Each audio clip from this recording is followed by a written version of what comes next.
Bien, cuando son exactamente las 10:04 minutitos, no sé si me voy a Mendoza o Buenos Aires, pero bueno, él ha tenido que ver y mucho con Mendoza.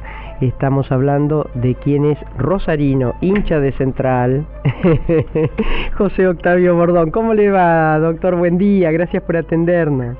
¿Qué tal, María Herminia? Qué gusto escucharte y estar con la gente que ahí trabaja con vos y también con la gente que en Rosario, en otros lugares de la provincia. Bueno, muchas gracias. El programa. Hay varias cosas que de alguna manera hacen que tengamos muchas ganas de escucharlo. Por un lado, mañana hay elecciones en su provincia, donde usted fue gobernador. Por otro lado, usted estuvo frente a la presidencia del CARI y creo que se estuvo despidiendo, ¿no? Sí, el 2 de octubre hacemos el traspaso. El CARI ha tenido siempre la disponibilidad abierta de las reelecciones, pero será por esta mutua influencia de Mendoza y de Santa Fe, que no hay reelección inmediata, que me llevaron a no reelegir. No, es un comentario con cierto humor. La verdad es que acepté en su momento, después de haber sido vicepresidente de la presidencia, en momentos de pandemia, otros temas importantes, pero también por dos motivos me parece necesario. Por un lado, la renovación. Vamos a tener por primera vez una persona más joven, digamos, de la generación intermedia como presidente. Vamos a tener nuestra primera mujer vicepresidenta del CARI, nuestra secretaria general también será mujer, o sea, una renovación necesaria, ¿no? Y por otra parte, como decimos en chiste con mi mujer, por esta vida de ida y vueltas que nos ha tocado por nuestro trabajo, por las distintas embajadas que cubrí, ya tenemos más ropa en Mendoza que en Buenos Aires. O sea que se nos vuelve para allá, para la tierra de las vidas. Siempre mantengo acá, ¿no? Mi vida ha sido un ida y vuelta. Claro. Bordón, ¿cómo está usted viendo? Después le voy a pedir específicamente de su provincia, que es una de las elecciones, no, es la última, me parece, ¿no?, que tenemos antes del 22 de octubre. Me perdí, pero Entre Ríos, no sé si Entre Ríos. O Entre Ríos. Bueno, pero ya estamos sobre las últimas, previa a la elección final. ¿Qué, con su expertise, usted también fue candidato a presidente, ¿qué le dice todo esto que estamos viviendo? ¿Cómo está viendo usted estas elecciones presidenciales? A ver, entonces, primero vamos a hablar de lo nacional. Sí. Claramente estamos viviendo un momento de cambio muy importante, más allá de lo que ocurra en el mes de octubre con la primera vuelta. Hay dos incógnitas. La primera, si hay alguien que está en condiciones de ganar en primera vuelta. Todas las previsiones indicaban que iba a haber y que va a haber segunda vuelta, pero habrá que analizar, dado que las encuestas previas en las PASO no resultaron como era previsible, ¿verdad? Así que estamos ahí con esta viendo qué es lo que ocurre. Por otra parte, faltan, no digo demasiado tiempo, pero faltan 3 semanas y no son semanas menores, porque mucha gente está decidiendo su voto sobre el final, ¿no? Y algunos dicen que lo decide cuando entran al cuarto oscuro. Ahí lo detengo solo un minuto, porque escucho y valoro mucho su conocimiento. Yo tengo ningún dato, pero tengo me parece la percepción de que ya se ha elegido, como que la gente, el grueso, el que va a votar por Burrich, el que va a votar por Massa, el que va a votar por Milei, y también, por supuesto, hay un sector que va a votar por Schiaretti o que va a votar por la izquierda, ¿no? Sí, yo creo que ha habido un cambio, al menos de expresión pública. No me quiero basar en las encuestas, ¿no? En este caso las menciono, pero no me hago, la verdad que no tengo encuestas propias, sino las que de unos diarios o algunas que amigos profesionales que conozco de años me acercan.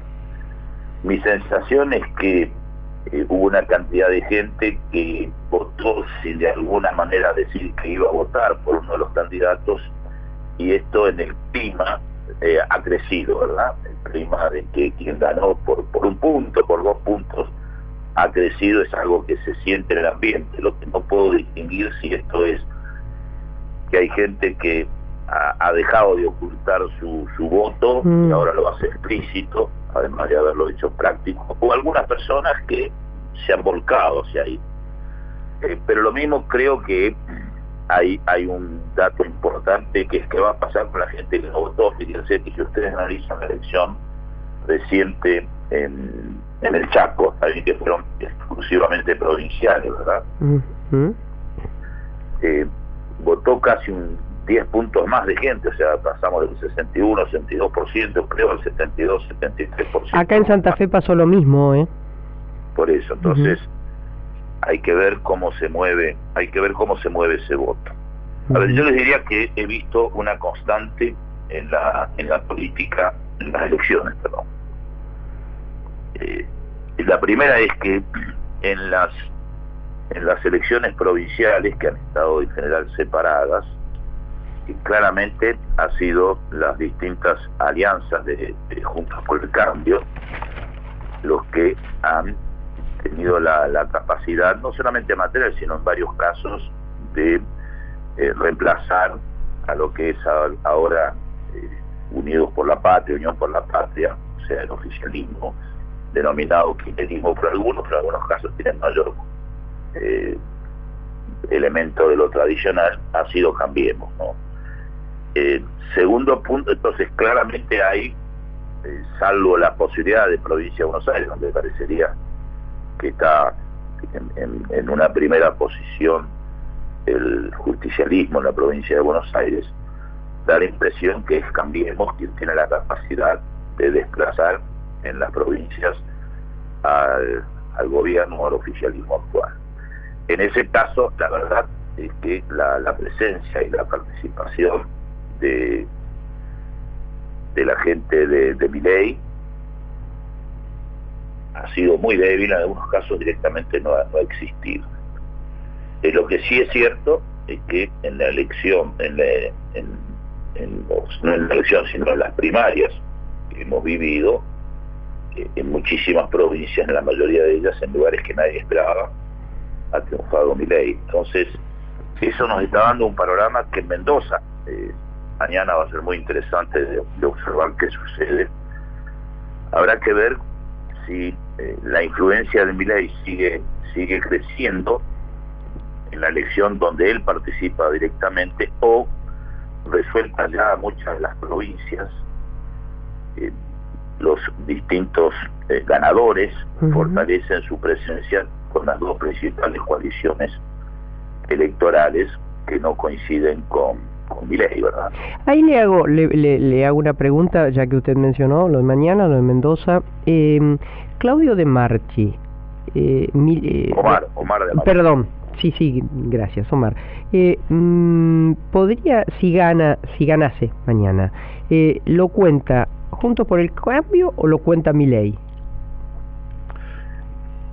Yo creo que es un mix, que es lo muy interesante que le estaba pensando cuando le comenté que lo importante que es Mendoza mañana. Por todo lo que significaron los distintos gobiernos de Cambiemos, que básicamente ha sido claramente una mayoría de la Unión Cívica Radical en Mendoza, ¿verdad?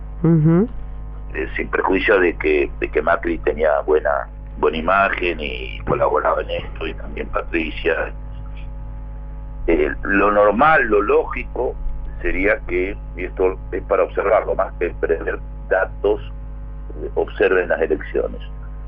Lo normal sería que el senador Cornejo, ex gobernador de Mendoza, después de un periodo se puede volver a ser candidato a gobernador, debería triunfar con más del 45% de los votos. La coalición que armó un miembro importante de Cambiemos, como el Omar de Marchi, que fue un excelente intendente de Luján de Cuyo, que incluso ocupaba un cargo muy importante en una de las vicepresidencias en la Cámara de Diputados, donde todavía es diputado. Organizó una alianza que en realidad fue de confrontación con Cornejo, y la decisión de no sentirse parte de eso y plantear una postura independiente. sin haber formado parte nunca de lo que se llama los seguidores de Milei. En Mendoza hay un muy pequeño grupo que está en eso, pero lo cierto es que creció, por un lado, con gente que tiene ciertas críticas hacia el nuevo candidato, hacia la elección, que permitía imaginar un 15, un 20% de los votos. Después su alianza con su tradicional partido, el Partido Demócrata, el Partido Conservador, que ese sí, sus diputados y la estructura de ese partido, que forma parte de la alianza de Marchi, han jugado abiertamente con Milei. Y esa es la expectativa que hay hoy. La mayoría de los encuestadores dicen que ya no hay más votos de Milei que pasen a Omar de Marchi, pero esta es la gran duda que ocurre, porque de Marchi fue a festejar en el local de sus aliados del Partido Demócrata, donde es el candidato. ¿No? Claro. Festejaron el éxito que tuvo Milei en la provincia de Mendoza. Y que esa es la gran pregunta: ¿cuánto se traslada? Claro. Hay encuestas que dicen que Massa estaría ganando por 5 puntos y otros que dicen que estaría ganando por 15 puntos. Conclusiones. Es uno de los pocos lugares donde una coalición de la cual participa gente que a nivel nacional explícitamente apoya a Milei, el Partido Demócrata de Mendoza, va a tener una estructura que compita en la provincia de Mendoza, no como en otros lugares que prácticamente no tiene representación local. Claro. Yo diría que lo normal sería que la coalición de Cambiemos, básicamente el liderazgo del radicalismo, debería estar arriba del 45% y ganando por más de 15 puntos. Si lo que dicen algunas encuestas es que no llega al 40 y que gana por sobre 5 puntos, sería un llamado de atención incluso para la elección presidencial en el mes de octubre. Claro lo que digo, o sea, si traslada muchos votos a la candidatura de Milei, aunque a la candidatura de Marchi, aunque de Marchi no gane, es un signo político de que al menos en la provincia de Mendoza tiene muchas posibilidades de hacer una muy buena elección de nuevo en el mes de octubre. Usted ha estado ahí muy cercano, por supuesto, y más fue embajador nuestro en Chile. El sábado pasado conversábamos con el ingeniero Vitar, un hombre realmente muy interesante. ¿Con quién, perdón? Con el ingeniero Vitar, que fue... con Sergio Vitar. Exacto, ministro de Allende, Bachelet. Amigo, uno de los mejores políticos de Chile, y un querido amigo y su mujer. Mire, bueno, y él nos decía que a 50 años del golpe a Allende no han podido coincidir en un relato real, no un relato, sino en qué pasó, en construir esa historia, y que seguramente no la construirán. El problema es que cuando ocurre esto, después el futuro es complicado. Y también nos decía, en este mundo tan y en estas democracias, ¿no?, tan cambiantes, la gente parece ser que no le conmueve cosas que a los que participaron en situaciones tan tremendas como dictaduras y demás, sí. Es decir, en Chile hoy pareciera no conmover una nueva constitución. Y uno piensa en nuestra Argentina, ¿no? Y si pensamos en el electorado de Milei, parece no conmover también que hay cosas que Argentina decidió que ya está, como el famoso nunca más, como hay cosas que debiéramos ya dejar sentado, no discutirlo más. Sin embargo, la sociedad se vuelca en la expresión. Veremos cuánto el 22 de octubre, pero en una expresión mayoritaria en las PASO, en donde esto no hace mella, es otro los intereses. Bueno, es una buena reflexión. La verdad que en Chile se está dando un proceso complejo, pero al mismo tiempo importante e interesante, porque ayer en la celebración del Día de Chile, donde fui obviamente como ex embajador de Chile, como amigo de Chile, como persona de Mendoza y también como presidente del CARI. La verdad que bárbara su embajadora, que es una mujer muy capaz, que viene realmente de la izquierda, no de la centro izquierda. Fue muy precisa en ese tema, además que la he visto haciendo una excelente tarea, en el sentido que dijo, no podemos olvidar lo que significó, pero los derechos humanos no solamente son aquellos por los cuales luchamos tanto y que marcaron los inicios del retorno a la democracia y la necesidad de construir memoria, sino que también están los desafíos de los derechos humanos en otra serie de campos. Y en ese sentido, yo creo que es muy loable, aunque los resultados no han sido muy buenos, la actitud del presidente Boric, porque ha sido una gran coherencia en el sentido de tratar de armonizar la tradición de convivencia y de respeto por las reglas de juego y de compromiso no ideológico con los derechos humanos y con la seguridad que lleva adelante el presidente Boric. Incluso ha sido muy claro que a nivel internacional, cuando hace una crítica en términos de democracias que se vuelven autoritarias y en algunos casos dictatoriales, no divide por ideología de derecha o de izquierda. Esos son dos puntos de coherencia, pero todavía no termina de cuajar este tema por otros motivos que creo que tienen que ver también con el funcionamiento de la economía. En el caso de Argentina, si ocurre algo similar, yo creo que hay que seguir hablando de la memoria y la historia, porque fue muy grave lo que pasó durante el proceso militar, e incluso las bandas paralelas en democracia que tenían que ver con bandas paraestatales y una violencia irracional por parte de los grupos guerrilleros, ¿verdad?, en plena democracia. O sea que eso no podemos olvidarlo, porque si lo olvidamos es como que no nos damos cuenta que hay que trabajar con el diálogo, con la convivencia. Yo ayer viví un momento, creo que transmití a varias personas, conseguimos en el CARI, para mí que fue antes de no despedirme del CARI, porque llevo 40 años he sido en el Consejo Consultivo, sino de la presidencia.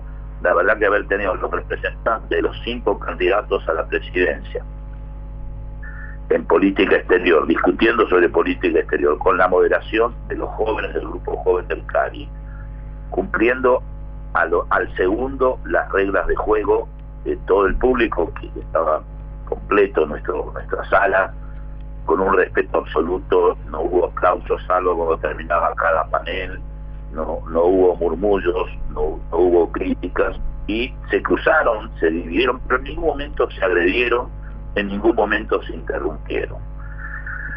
¿Y qué es lo importante? Que hoy esa juventud que tiene, sobre todo los que participan, los dirigentes, memoria de una u otra perspectiva de lo que ocurrió, pero todos ellos han nacido en democracia, y sobre todo el votante, aquel que no está muy ideologizado. Así que yo creo que el apoyo a ciertos sectores que a lo mejor no tienen la claridad y la firmeza respecto a los problemas de los derechos humanos durante el triste proceso militar en la Argentina, o la dictadura de Videla y quienes lo sucedieron, no lo han vivido, así que ellos más que nada lo que están pensando es hacia dónde van, qué puede ocurrir. En ese sentido, yo creo que el voto tiene más que ver con el presente y con el futuro que con el pasado, y esto ocurre en todos lados, ¿no? Ocurre en todos lados, incluso en democracias maduras de Europa. Obviamente la memoria de los dramas ocurridos por la guerra en Europa sigue presentes. El drama frente a la erupción o la preocupación de formas del nazismo cuando recrudecen, o de fascismos, reacciona a la sociedad, pero básicamente a la hora de votar, en la medida que ya llevan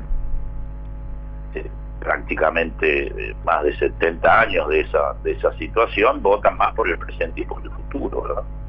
Doctor, como siempre, un placer enorme conversar con usted, escucharlo, sus reflexiones, y le mando un abrazo grande, y mañana estaremos atentos a ver qué pasa con su provincia, ¿no? Y yo no quise hacer pronósticos, básicamente quise entregarles un marco referencial, claro, para interpretar qué ha significado, porque Mendoza, un dato, y con esto termino, en los municipios que han votado separados, que esto fue decisión sobre todo de municipios de justicialismo, a pesar de haber perdido tanto en la elección provincial separada como en la presidencial de las PASO, salieron terceros con 15% de los votos, en los municipios, en las 7 elecciones separadas, en 6 de ellas ganaron estos referentes del justicialismo, y a nivel provincial y nacional están en tercer lugar. Quiere decir que hay una diferenciación que en todos los casos no tiene que ver solo con la presión nacional, sino con la percepción de cómo trabaja cada dirigente en su lugar